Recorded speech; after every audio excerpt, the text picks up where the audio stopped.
Hey everybody, so this is a little unique. I am coming to you live from the Houston Zoo. My youngest daughter, has been on a student retreat this weekend, and she has anxiety, and so I volunteered to go basically just as a room mom. I had way too much to do for work, and so I told them I can't really be a leader for the whole weekend, but nighttime is the hardest for her, and so I'll go and be one of the hotel room moms who just makes sure everybody's sleeping and not being crazy. So they are off at the zoo, and I've been here a few times before, so I'm good with this one. So I've been doing a little bit of work, but I thought I would do my video while I'm here. So I thought it would be a fitting topic to talk about community, since I know that's something that a lot of you have asked about, like how do I find a community? How do I find other homeschoolers? How do I make sure my kid is socializing? The big socialization question. And I'm not going to get a ton into the whole socialization thing, because that really is that's a huge topic that we could definitely talk a lot about. I feel like I already have talked a little bit about that. Maybe not. If that's something that really, really makes you nervous though, please definitely download my free ebook, because I have a whole chapter. It's the biggest chapter in the whole book actually, on socialization of homeschoolers. So, and just how that whole thing works and what that really means.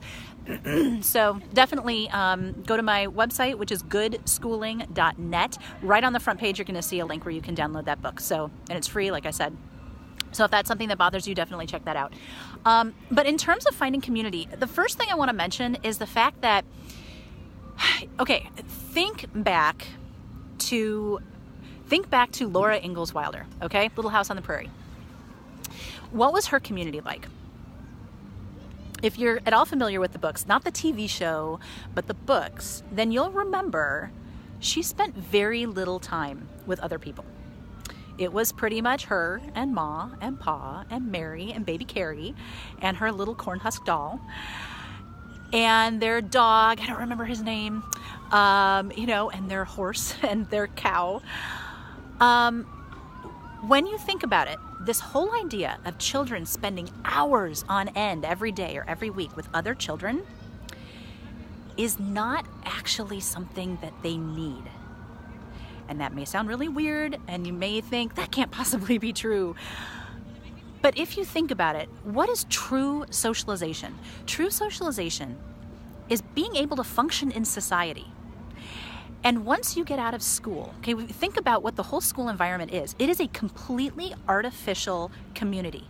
Never for the rest of your life, after you get out of school, are you going to be surrounded by people your age all the time, right?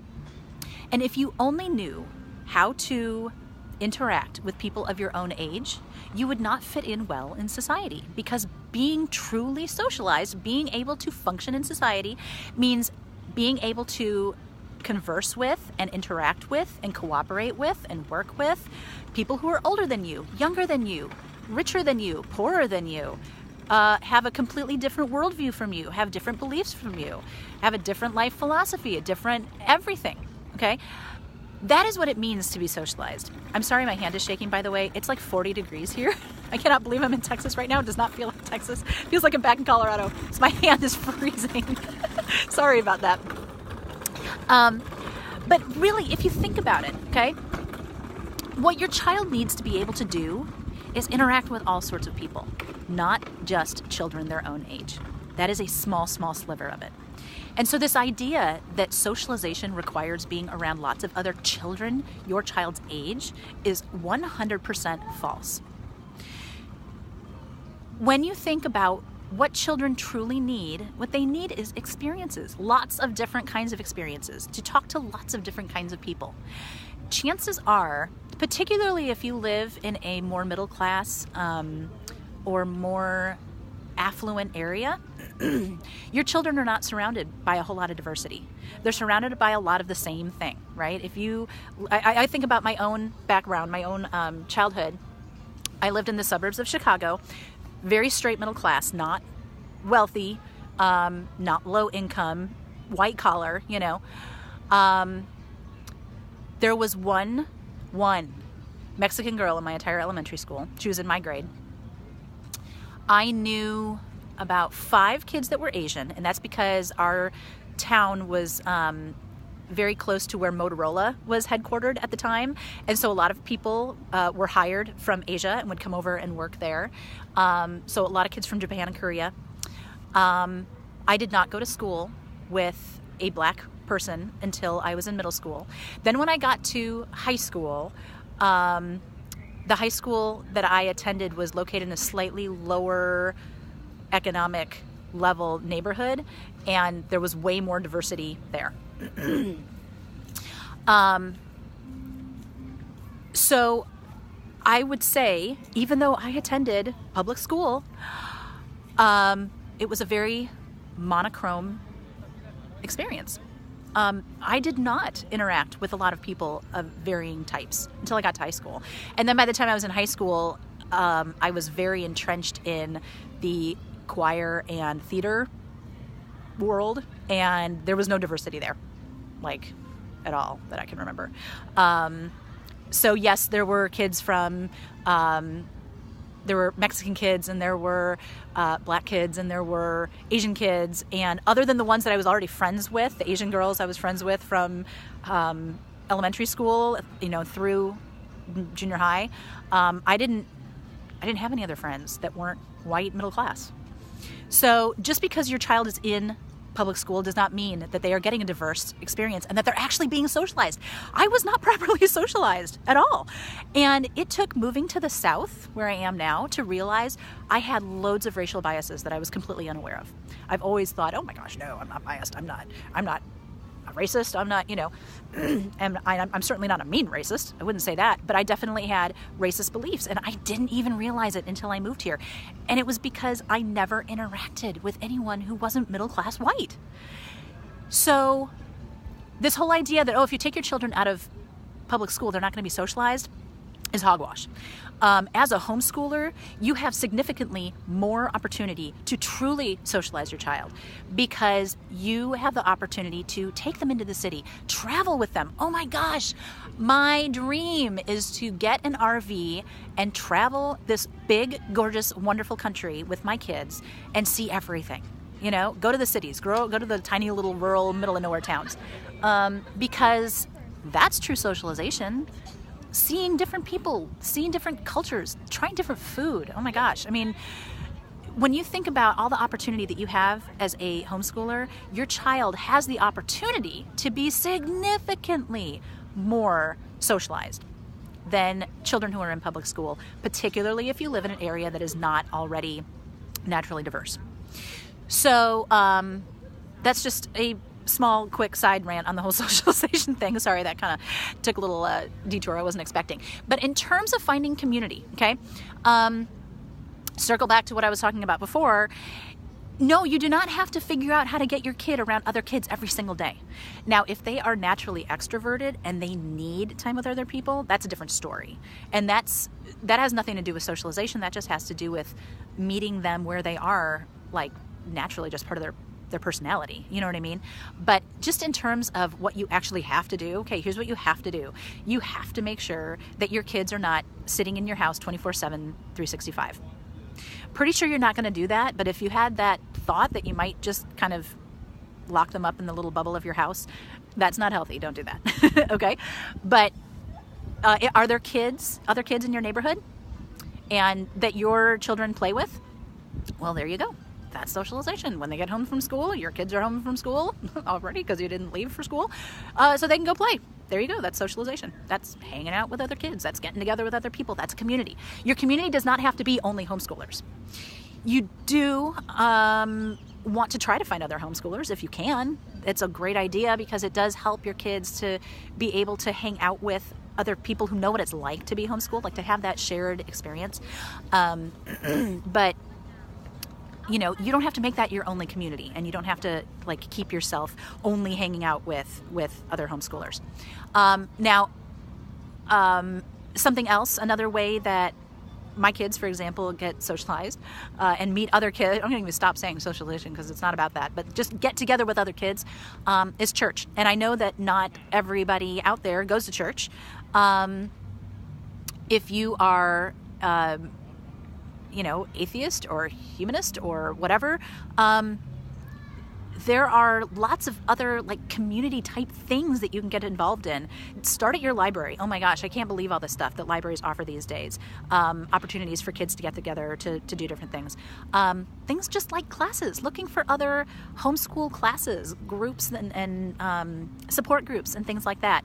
There are, particularly in states where homeschooling is easier to do, where it's not as regulated, it can be a lot easier to find other homeschoolers and other people who, or other groups and things like that.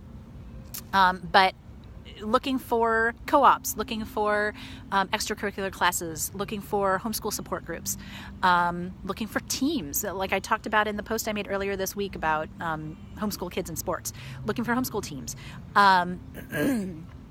And if you can't find what you're looking for, then start one yourself. And it doesn't have to be any big fancy thing. We have a group here that's like solely just for play dates. Like, hey, we're going to the park, who wants to come? You don't have to make some big fancy meetup thing. But chances are, and I've said this before, but it's true, chances are if you're looking for other homeschool experiences, chances are there's other people who are looking for those same things. And the whole community is just kind of waiting for someone to say, okay, fine, I'll step up and put it together. So maybe that's you that's going to step up and put it together.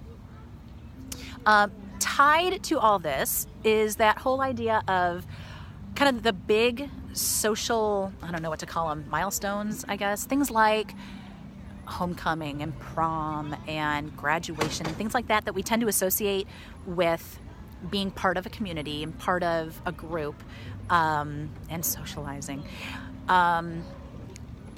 There are so many homeschool groups that specifically do things like that.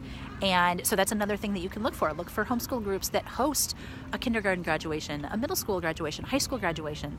We have multiple groups here. We have secular groups, we have Christian groups, different ones that all do different things. But a lot of them offer things like homeschool prom, homeschool homecoming, which is kind of funny if you think about it. And other things like, oh my gosh, when we lived in Colorado, we were part of a huge co-op, like hundreds of kids. It was massive. And they did classes kindergarten through 12th grade. They would do a trip to DC for the 8th graders every year. And they would do skate nights, and they would do graduation ceremonies and proms and all sorts of stuff. Because, kids hear other kids in the neighborhood or other kids at church or whatever, other kids on the sports teams that they're on, if they're on like traveling teams and private teams and things like that aren't through schools. They hear about them doing these things too. And for some kids, not for all, but for some kids who are homeschool, they think, I wish I could do that too. I wish I could, I wish we had a prom. I wish I could, get all dressed up and fancy and, rent a limo and go on a date to a dance, And so homeschoolers put stuff like that together. They look for those things. They want to give their kids those experiences. And so, and quite frankly, it's so much better to do it with homeschoolers, because 99 times out of 100, homeschool parents are way more involved in their kids' lives and have a better idea of what's going on with their kids than kids who are in public school or even private school. And so you're able to avoid a lot of the drama that comes with a lot of those types of events and things like that, particularly prom.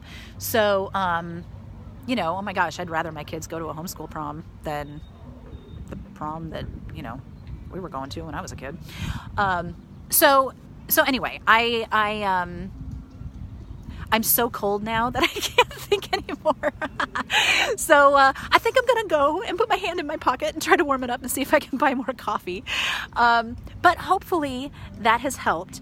In short, if you're looking for homeschool, specifically homeschool communities, oh my gosh, start on Facebook and meetup.com.